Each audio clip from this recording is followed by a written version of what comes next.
আজকে সারাদিন অনেক মন খারাপ ছিল, কারণ কালকে রাত্রে পিএসজির সাথে সেমিফাইনাল ম্যাচে রিয়াল মাদ্রিদ 4টা গোল খেয়ে হেরে গিয়েছিল।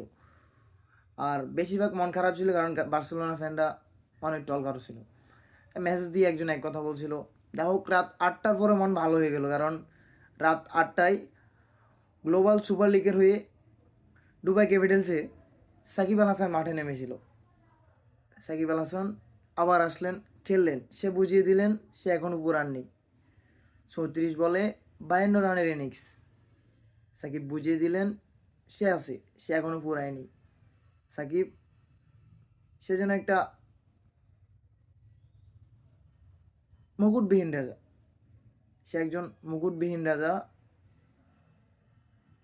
যদি আমি বলবো যদি ক্রিকেটে যদি ব্যালন্ডিয়র থাকতো, তাহলে প্রত্যেক বছর ব্যালন্ডিয়র অনুষ্ঠানে ব্যালন্ডিয়রটা সাকিব আল হাসানই পাইতো। এমন এক সময় ছিল যে সময় বাংলাদেশ ক্রিকেটে সাকিব হাসলে হাসতো বাংলাদেশ, সাকিব হাসলে হাসতো 18 কোটি জনগণ।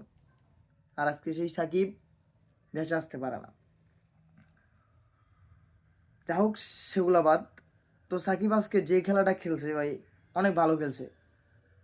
যে সে যে একজন লিজেন্ড তার পরিচয় সে আজকে দিছে।